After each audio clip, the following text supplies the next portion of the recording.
Statement saya, nomor dua, kami juga terima kasih banyak ulama-ulama yang mendukung kami. Kenapa? Siapa yang nggak tahu Pak Jarod? Seorang Muslim yang sangat takwa, ya.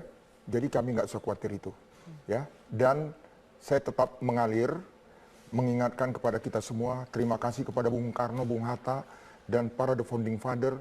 Indonesia, ideologinya Pancasila, kita tidak mengenal dominasi mayoritas dan tirani minoritas. Karena itu, marilah kita beradu gagasan program.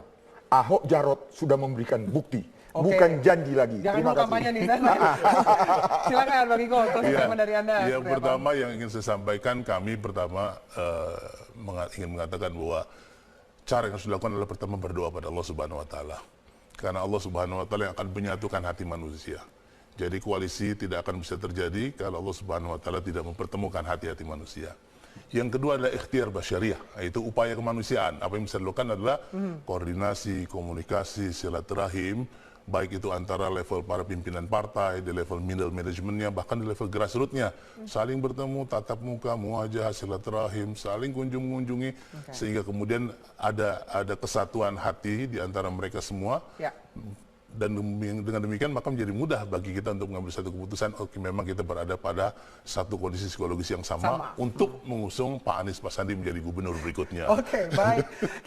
Pemirsa, hasil hitungan cepat Pilkada DKI Jakarta menunjukkan bahwa tidak ada pasangan cagup yang mencapai angka 50+1% sebagai syarat untuk menang satu putaran. Pasangan Ahok Jarot dan Anies Sandi bersaing ketat, sementara pasangan Agus Silvi berada di posisi terakhir. Apakah hasil hitungan cepat ini sudah bisa menjadi rujukan untuk menyimpulkan bahwa Pilgub DKI berlangsung satu putaran atau dua putaran? Untuk membahas hal ini telah hadir di studio pengamat politik LIPI Samsudin Haris dan juga pengamat politik Jerry Sumampau.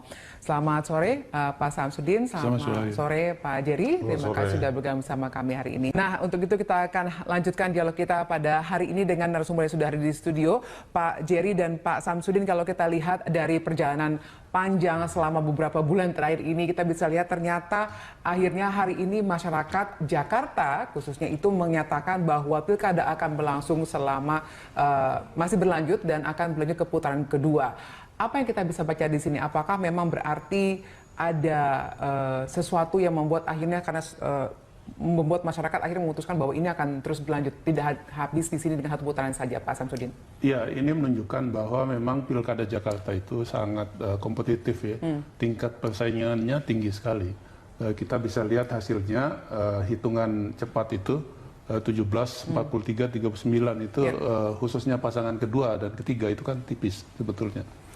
Nah, sebetulnya sudah kita saksikan juga sebelumnya melalui debat 1, debat 2, debat 3 yang dilakukan KPU, antusiasme pendukung masing-masing untuk mendukung pasangan calonnya. Nah, kompetisi ini akan berlanjut lagi ke putaran kedua. Mengingat untuk Pilkada Jakarta, undang-undangnya itu menentukan bahwa kemenangan itu mesti 50+1%. Kalau nggak sampai 50+1%, itu akan dilakukan putaran kedua. Nah, kita akan lihat pada putaran kedua sejauh mana pendukung Agus Silvi ini terbelah. Apakah lebih ke Ahok Jarot atau lebih ke Anies Sandi? Oke, dari jawaban Anda kita bisa simpulkan bahwa Pilkada DKI itu ketat kompetisinya, dan yang kedua bahwa nanti intinya perjuangan adalah memperebutkan suara pendukung pasangan Ahy dan Silvi ini. Oke, Pak Jerry, Anda juga berpendapat yang sama? Ya, saya kira memang prediksi lembaga-lembaga survei ya, jadi dua putaran ini sudah diprediksi sejak lama ya, dan memang saya kira terbukti.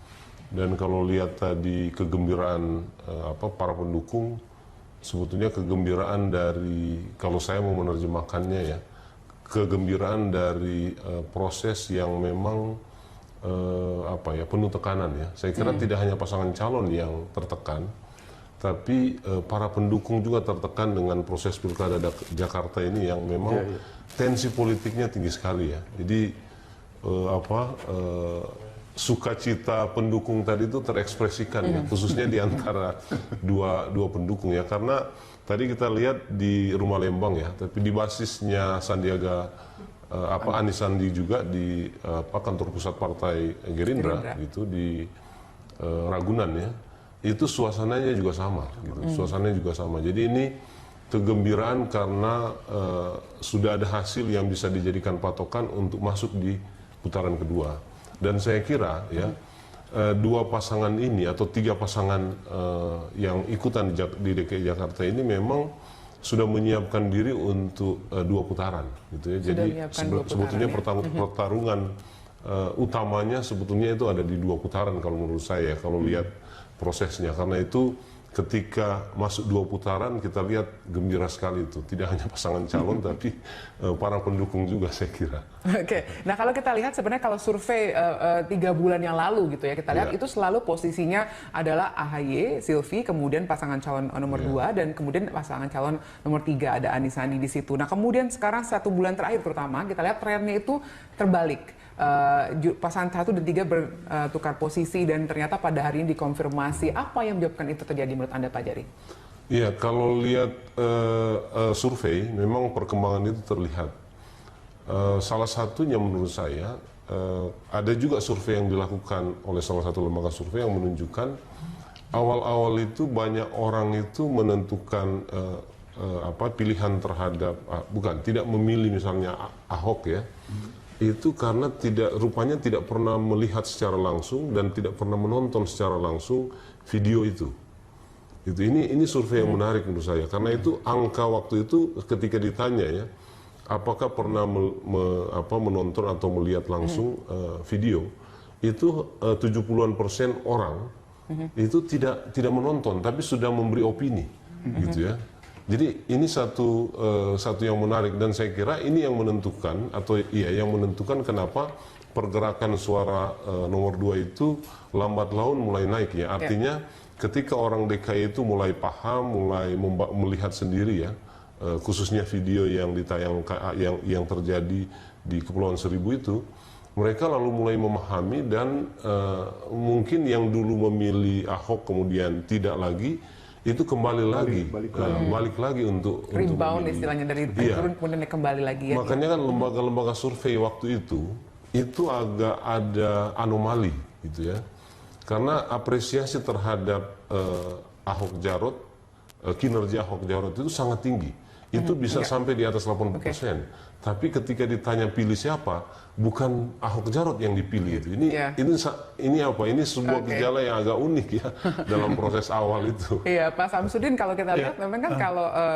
kalau survei sebenarnya itu hanya bisa membaca suara dari atas ya. Tapi apakah memang sebenarnya akar rumput juga sebenarnya seperti itu gambarannya? Iya, sebetulnya sudah kelihatan sih sejak debat 1, debat 2, debat 3. Jadi memang kalau kita lihat sentimen anti Ahok itu kan menguat ketika muncul tuduhan penistaan agama. Tapi kemudian setelah itu ada proses pengadilan yang sebagian membuka mata publik. Juga ada segala macam perdebatan, khususnya debat yang dilakukan KPU, yang menunjukkan kapasitas masing-masing pasangan calon. Pak Ahok dan Pak Jarot mampu menunjukkan apa yang sudah dilakukannya. Sedangkan dua penantangnya kan hanya menjanjikan sesuatu yang belum tentu implementatif. Jadi kata kuncinya sejauh mana janji-janji yang ditawarkan paslon itu memang cukup masuk akal, realistik untuk diwujudkan. Nah, saya menduga antara lain ini yang menyebabkan paslon 1, AHY dan Silvi itu agak anjok makin ke sini, ke satu. Yang kedua, tidak bisa dipisahkan adalah apa yang dilakukan Pak SBY ya, saya pikir ya, yang bagi saya justru tidak produktif. Beliau mungkin membayangkan mendapat simpati publik melalui penampilan konferensi pers atau cuitan di media sosial. Tapi justru yang terjadi sebaliknya, sehingga dukungan itu makin anjlok. Oke, dari pantauan KPUD dikatakan bahwa jumlah pemilih saat ini naik cukup signifikan dibandingkan pemilihan sebelumnya. Nah, kita akan lanjutkan dalam segmen berikutnya, kita akan bahas apakah memang penyelenggaraan pemilu kada kali ini, khususnya di DKI, sudah berjalan dengan cukup baik. Kami akan kembali usai jeda berikut ini, pemirsa.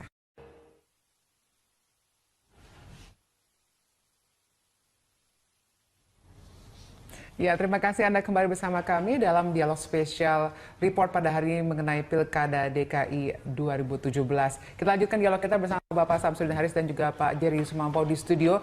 Ini tadi kita sudah berbincang dengan Ketua KPUD, Pak Sumarno, yang mengatakan memang ada pelanggaran-pelanggaran dan diharapkan nanti tidak terjadi lagi. Tapi kalau kita lihat dari apa yang terjadi pada hari ini, kira-kira apakah bisa dikatakan bahwa persiapannya kurang matang atau memang ternyata permasalahan baru bisa terbaca pada hari ini, Pak Samsudin? Iya, kalau soal data pemilih ya, ini kan masalah klasik sebetulnya. Ya.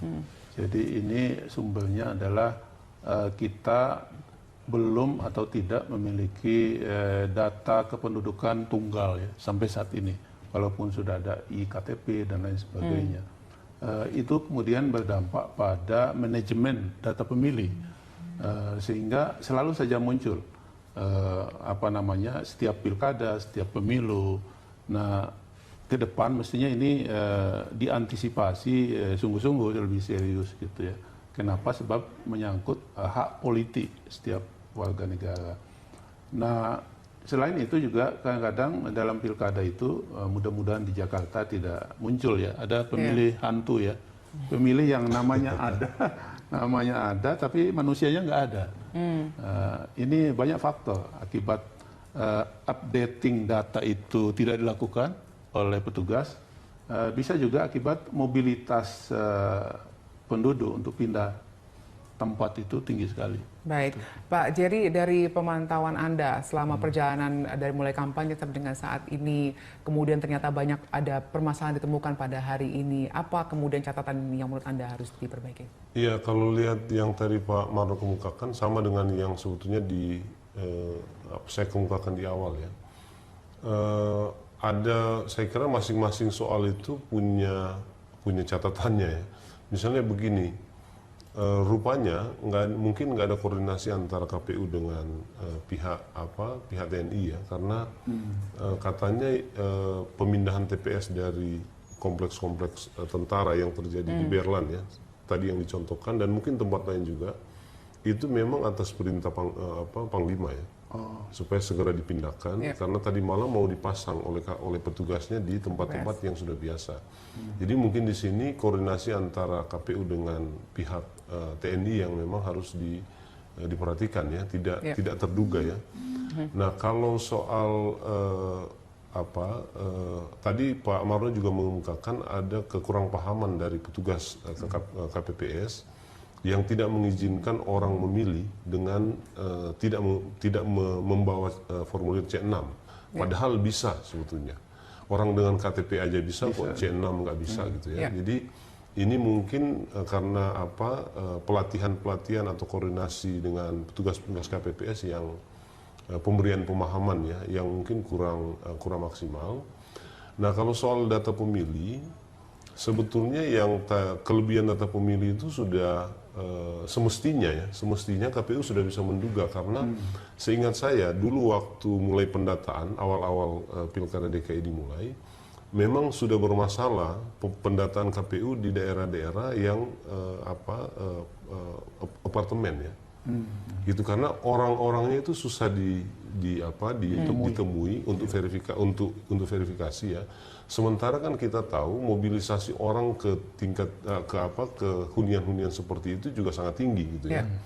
Nah, jadi saya membayangkan tadi Pak Marno bilang juga, orang-orang yang punya KTP di situ tidak masuk dalam data, tiba-tiba hari ini mereka datang memilih di TPS yang tersedia di situ, yang mungkin juga TPS-nya nggak begitu banyak gitu karena pendataannya sebelumnya ya gitu. Jadi itu yang membuat kenapa surat suara itu bisa berkurang ya. Jadi soal di situ itu menurut saya bukan semata-mata persoalan KPU, tapi ada soal pemilih juga. Gitu ya, tingkat kesadaran. Iya, tingkat kesadaran untuk mendaftarkan diri, dan saya kira ini pembelajaran yang baik supaya juga pemilih tahu bahwa kalau mereka menumpuk di hari H dengan menggunakan KTP, memang ada kemungkinan surat suaranya kurang gitu. Apalagi ya, Apalagi hari ini ternyata tingkat partisipasi masyarakat DKI itu cukup tinggi gitu. Iya. Nah, kalau misalnya kita sudah tahu ada permasalahan seperti ini soal DPT terutama ya, dengan adanya yang kurang update ataupun tiba-tiba datang masyarakat tanpa menggunakan surat panggilan terlebih dahulu, apa yang bisa dilakukan oleh KPUD? Apakah mereka memang harus menyediakan mungkin surat-suara cadangan yang lebih banyak misalnya, atau apa yang harus dilakukan? Ya, nggak ada yang bisa dilakukan sebetulnya. Kan begini, surat suara itu cuma lebihnya 2,5% dari jumlah surat suara di TPS yang bersangkutan. Ini untuk antisipasi sebetulnya kalau ada yang rusak bisa diganti. Karena bisa saja ada surat suara yang rusak. Jadi kita kalau memilih setelah kita lihat, bahkan kalau kita sudah coblos pun di dalam kotak pemilihan itu, di bilik pemilihan, kalau kita sudah coblos lalu kita lihat loh ini ada surat suaranya rusak, kita masih bisa tukar itu. Kita bisa keluar dan minta petugasnya untuk tukar gitu. Jadi ini memang 2,5% hanya untuk mengantisipasi yang begini-begini. Nah, jadi kalau itu memang tidak dicadangkan untuk pemilih yang tidak terdaftar. Itu kan kesulitan dulu kenapa penggunaan KTP itu susah diizinkan untuk mengantisipasi jangan sampai kekurangan surat suara. Gitu. Tapi memang kan begini, rata-rata pemilih kita itu di setiap TPS itu mungkin 70-80% ya, sehingga di samping 2,5% ada surat suara yang cukup tersisa yang bisa digunakan kalau orang menggunakan KTP. Tapi memang kalau terlalu banyak juga pengguna KTP, itu nggak ada solusinya, Mbak, karena nggak bisa lebih dari 2%. Surat suara di TPS itu nggak bisa lebih 2%. Jadi harus didisiplinkan lah untuk DPT ini ya. Saya kira DPT harus diupdate secara baik, lalu pemilih juga harus kita dorong punya kesadaran untuk melapor minimal ya. Kalau dia tidak terdaftar, minimal dia melapor, dia mau memilih di mana sebelum hari H, supaya ada antisipasi dari KPU atau KPPS untuk terjadinya kekurangan surat suara sebagaimana yang terjadi di beberapa TPS hari ini ya. Seperti misalnya ada informasi yang kami dapatkan ini pemirsa soal proses pemungutan suara di sejumlah TPS yang siang tadi ditandai dengan sejumlah insiden. Nah, berikut insiden di salah satu TPS yang berada di Cengkareng, Jakarta Barat yang direkam oleh netizen.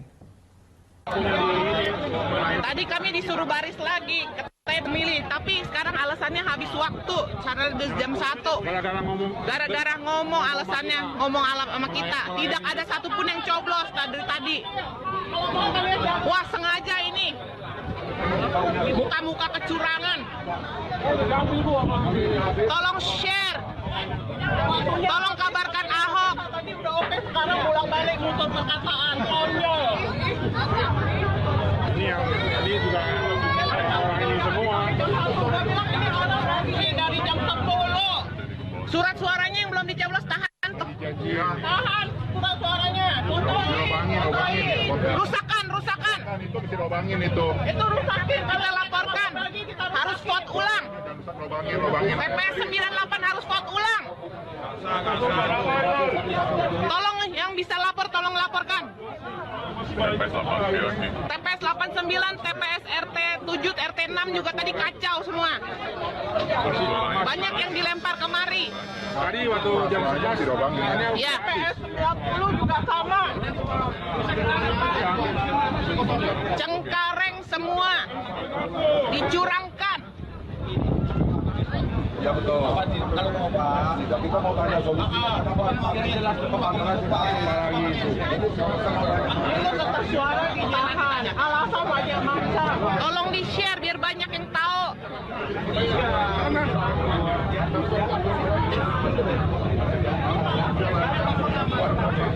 Nomor 1, nomor 3 ngaku dijolimi. Yang dijolimi itu nomor 2.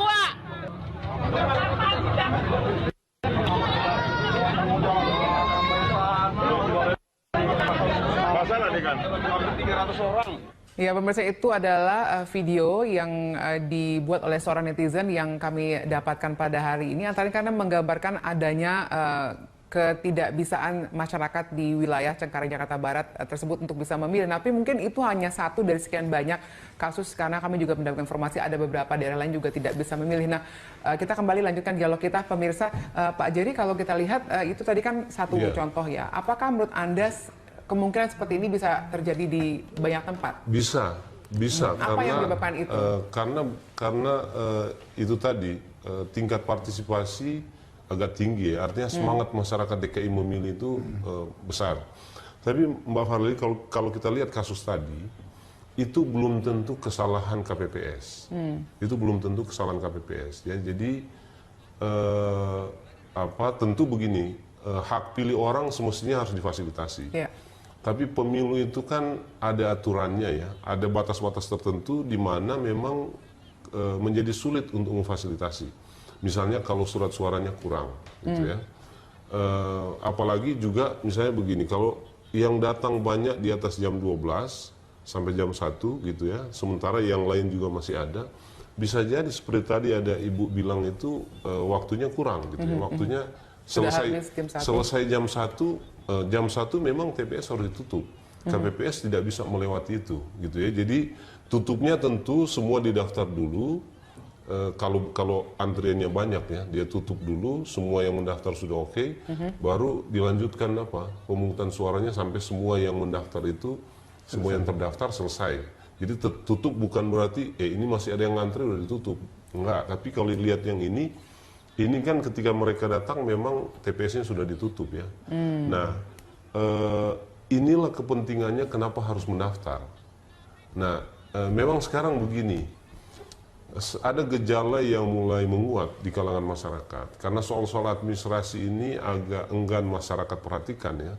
Apalagi kan administrasi DPT itu terjadi jauh-jauh hari sebelum hari H. Jadi pikiran orang belum untuk pilkada sudah sedang DPT dilakukan. Jadi ada keengganan untuk memvalidasi datanya juga karena orang berpikir kita nggak terdaftar nggak apa-apa, bisa pada hari H bisa gunakan KTP. Nah ini kalau banyak orang berpikir begini dan mengambil sikap seperti ini, memang bisa repot pada hari H berkaitan dengan kekurangan surat suara. Dan itu mondar-mandir ini tadi saya merasa ada problem juga begini. Orang datang ke sini, mereka bilang enggak, bukan di sini, di TPS yang sana. Yeah. Gitu. Nah orang datang ke sana, di sana juga bilang enggak, bukan di sini, di TPS ini. lagi tempat yang lain ya. Bolak-balik habis waktu. Gitu. Jadi ini juga menurut saya harus diantisipasi oleh KPU. Mestinya sejak awal itu sudah ada antisipasi seperti ini. Kalau ada orang misalnya datang menggunakan KTP, itu harus betul diverifikasi dan dijelaskan. Harus ada satu petugas yang memverifikasi ini supaya tidak, ini kan gampang aja kelihatannya ketika datang enggak, jangan di sini, ke sana gitu. Di sana juga begitu gitu. Jadi kemudian pemilihnya menjadi dikorbankan dalam kasus begini ya. Yeah. Kita nggak tahu apakah surat suara yang ada di TPS yang tadi ini kurang atau kehabisan waktu karena diimpong sana sini. Ini yang kita nggak tahu ya, karena nggak jelas apanya, nggak ada yang bercerita kan. Memang itu hanya gambaran sedikit dari netizen yang kita dapatkan di media sosial. Bahwa ada kasus seperti itu saya kira ya. Dan itu menjadi pelajaran kita sekarang supaya nanti di putaran kedua semua yang ini kalau tadi tidak sempat menggunakan hak pilihnya, ya harus dimutakhirkan. Iya. Dia harus mendaftarkan namanya sekarang. Jadi, supaya jelas dia memilih di mana juga. Mungkin masyarakatnya lebih diajak untuk mendaftarkan dirinya masing-masing. Oke, kita akan jeda terlebih dahulu. Pemirsa tetap bersama kami. Pemirsa, 2 orang warga RT 6 RW 4 Cilandak Barat Jakarta Selatan mengamuk lantaran tak dapat menggunakan hak pilihnya di TPS 28 tempat Cagup nomor 3 Anies Baswedan mencoblos pada Rabu siang. Sempat terjadi adu mulut dengan ketua RT setempat, namun akhirnya keduanya tetap tidak dapat mencoblos. Kok perlakuan Anda yang nggak mau ngerti perlakuan. Kami ini cuma tugas berdasarkan sesuai prosedur. Lihat agama saya Pak, agama saya Islam. Oke. Saya Islam Pak. Dari lahir saya Islam. Ini peraturan. Ini peraturan. Betul. Iya. Saya kan cuma minta Ya, adu mulut 2 warga dengan ketua RT 6 RW 4 Cilandak Barat Jakarta Selatan ini terjadi lantaran tidak diperbolehkan untuk mencoblos meski keduanya telah memiliki surat keterangan pengganti KTP elektronik. Atas insiden itu, warga yang merupakan pasangan suami istri mengaku kecewa dengan kinerja kelurahan. Sementara itu, ketua RT 6 RW 4 Cilandak Barat membantah mempersulit warganya untuk mencoblos. Selain tak tercantum di DPT, NTT gugurnya hak suara mereka lantaran tidak memiliki KTP elektronik dan keduanya hanya menunjukkan surat keterangan pengganti KTP. Kasih jalan. Mas Arif ya? Ya, Arif. Kasih Mas Arif. Ya, oke. Nggak mungkin. Kecewa nggak Mas? Kecewa, sangat kecewa. Terus ini tindakannya nanti gimana? Saya jadi golput gitu? Udah. Menjadi golput gitu? Ya mau nggak mau saya jadi golput. Saya golput bukan karena kemauan saya, tapi karena sistemnya tidak siap gitu. Dia alasannya bisa milih pakai apa Pak? Dia ngerasa pernah foto elektrik Di alamat ini? Iya. Tapi tidak bisa menunjukkan atau gimana? Belum. Dia bisa menunjukkan surat ini doang, surat keterangan. Kan terakhir itu dibilang harus ada surat keterangan memilih. Nah, itu terakhir keputusan KPU kan itu. Nah, makanya dia nggak bisa nunjukin itu, ya kita nggak bisa terpaksa. Ya, ini satu lagi contoh kasus betapa mungkin perlu ditertibkan lagi mengenai aturan pemilih. Ya, Pak Samsudin, ada komentar nggak ini? Ya, saya ingin mengatakan begini. Jadi bagaimanapun memilih itu kan hak politik ya. Kalau bisa dimudahkanlah. Nah, saya nggak tahu bagaimana sistem yang membuat itu menjadi lebih mudah gitu. Sehingga ke depan ini sebaiknya diantisipasi. Bukan hanya oleh KPU, tapi juga mungkin pemerintah kita ya. Bagaimana supaya manajemen pemilihan ini lebih mudah bagi pemilih. Nah, contoh yang kita lihat tadi menunjukkan bahwa mungkin si petugas tidak salah, si warga juga tidak salah. Ini kan akibat mekanisme pendataan pemilih yang mungkin tidak memfasilitasi atau belum memfasilitasi esensi kemudahan itu sendiri. Nah, saya nggak tahu bagaimana caranya, tapi yang jelas adalah bahwa mestinya ada identitas seseorang yang memenuhi syarat usia dewasa 17 tahun dan lain sebagainya itu memiliki peluang untuk menggunakan hak pilihnya dimanapun. Tentu kita di sisi lain juga mesti mengantisipasi penyalahgunaannya oleh pihak-pihak yang menyalahgunakan itu. Tapi prinsipnya adalah ke depan bagaimana supaya pemilu, pilkada dan lain sebagainya ini lebih memudahkan bagi pemilih. Dua kasus tadi yang kita lihat melalui layar kaca itu menunjukkan masih ada masalah. Padahal ini Jakarta loh, apalagi di daerah ya? Kita bisa bayangkan situasinya bisa lebih buruk lagi. Baik, Pak Jerry, apakah kita bisa kemudian misalnya lebih merevisi misalnya aturannya sehingga akhirnya tadi lebih memudahkan ataupun malah justru lebih disiplin? Iya, saya kira kalau aturannya sudah cukup mudah. Saya nggak tahu lagi bagaimana membuat dia menjadi lebih mudah ya, karena menggunakan KTP kok bisa sekarang kan gitu. Itu sudah paling mudah sebetulnya. Tapi apa karena terlalu mudah malah mungkin akhirnya ada permasalahan seperti ini gitu? Apa menurut yang saya dilakukan problemnya kalau kasus yang kedua ini problemnya di RT atau KPPS itu. Dia nggak paham aturan. Dan ada problem sebenarnya di DKI ini, ada banyak orang yang belum mendapatkan iktp karena kosong belangkonya atau apa gitu. Itu sudah sejak 6 bulan yang lalu kan gitu. Jadi tapi setahu saya sudah ada edaran KPU, orang bisa menggunakan hak pilihnya dengan surat keterangan dari kelurahan bahwa dia KTP-nya sedang diurus, gitu. KTP-nya sudah berakhir dan iktp-nya sedang diurus. Nah, kalau lihat Bapak tadi, kelihatannya kan dia membawa surat kelurahan pengganti, surat keterangan dari kelurahan pengganti iktp-nya. Tapi tidak diperkenankan memilih. Jadi menurut saya yang kasus tadi ini bukan soal sistemnya, tapi soal orangnya, Prof. Petugasnya nggak paham. Dan tadi kan Pak Marno itu mengemukakan ada satu persoalan, ada banyak petugas yang belum paham betul juga di lapangan bagaimana teknis mengakomodir pemilih seperti ini gitu ya. Jadi saya kira ini sama dengan yang C6 ya. C6 itu tidak mutlak harus dibawa.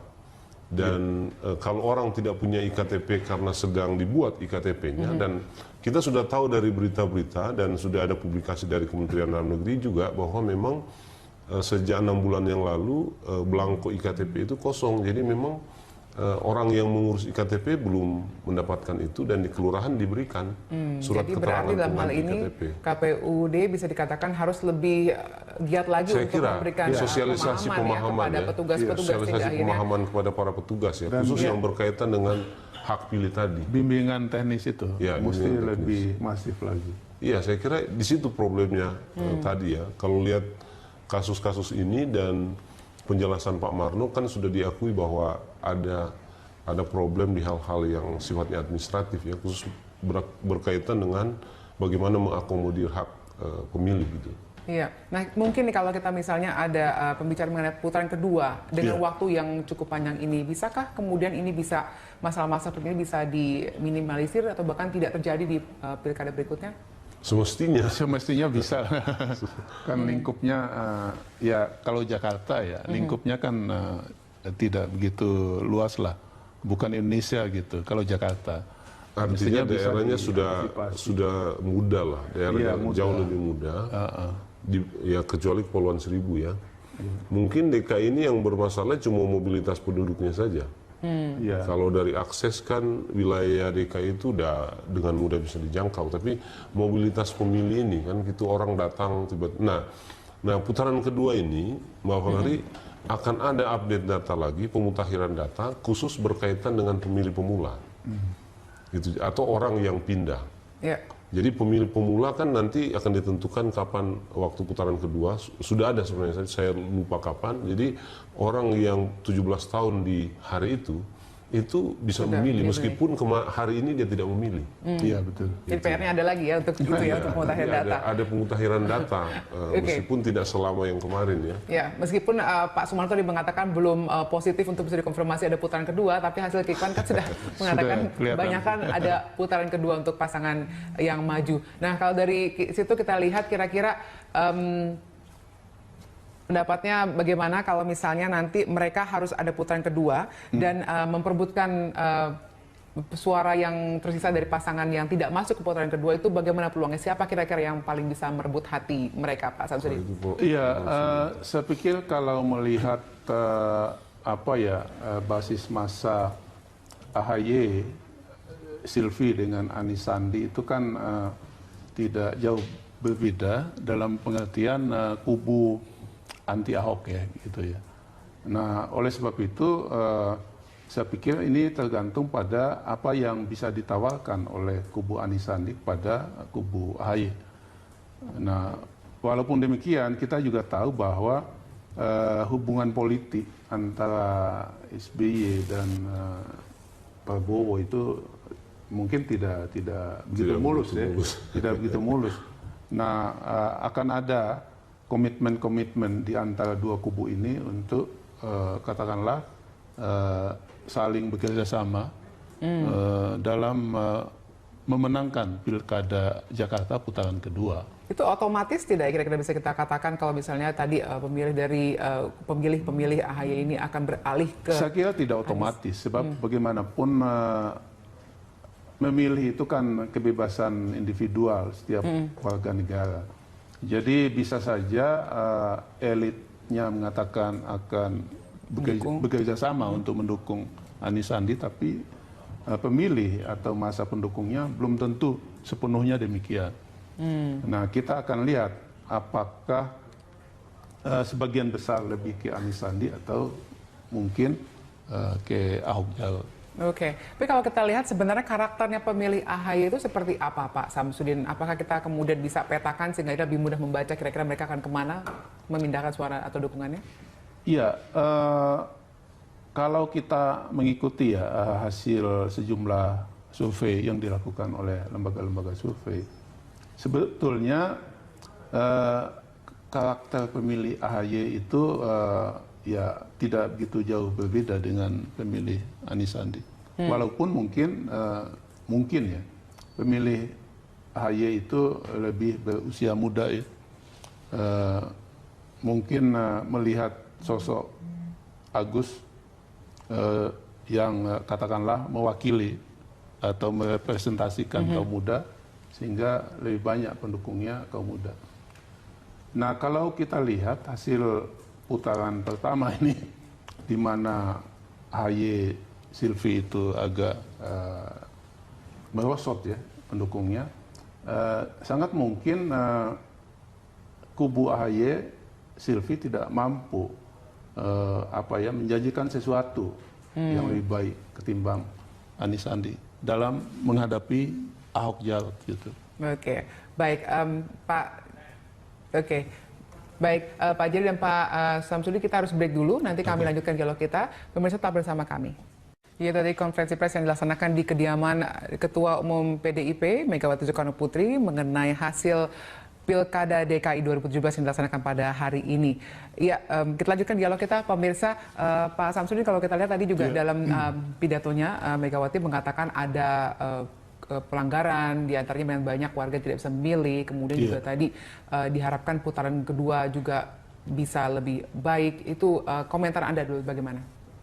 Iya, ya tentu kita sama dengan Bu Mega ya, kalau soal ada kekecewaan sebagian warga yang tidak bisa menggunakan hak pilihnya.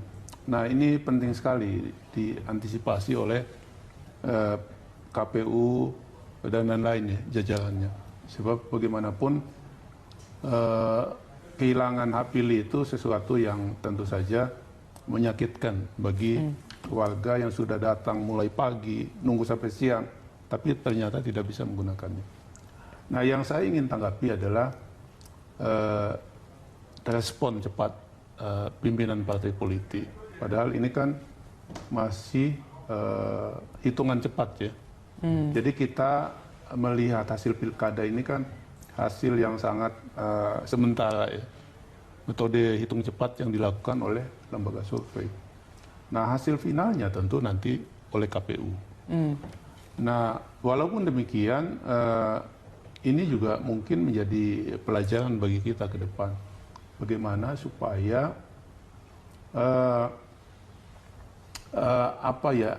jarak antara pemilihan dengan hasil final yang dilakukan oleh KPU itu tidak terlampau jauh. Supaya apa? Supaya tidak muncul kegaduhan politik di antara jeda waktu itu. Sebab kita tahu sendiri, tensi Pilkada Jakarta ini masih akan tinggi menjelang putaran yang kedua.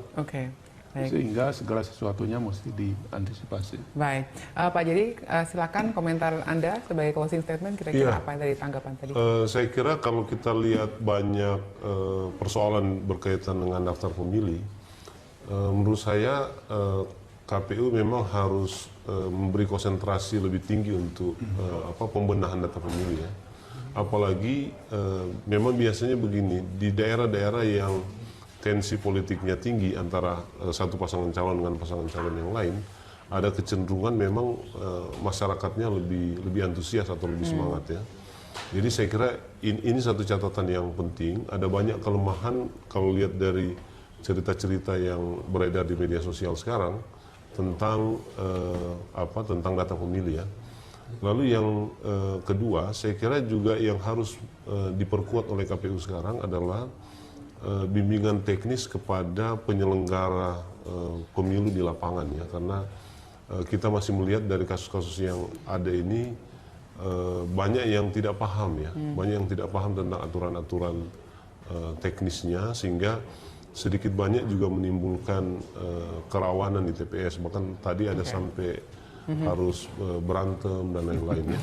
Nah, yang ketiga yang saya kira paling penting ini, jangan lagi berulang-ulang pilkada atau pemilu kita selalu mengorbankan hak pilih masyarakat karena soal-soal administratif. Karena itu memang kita harus berupaya keras memikirkan bagaimana mekanisme dan metode yang lebih mudah mempermudah pemilih untuk menggunakan hak pilihnya ya.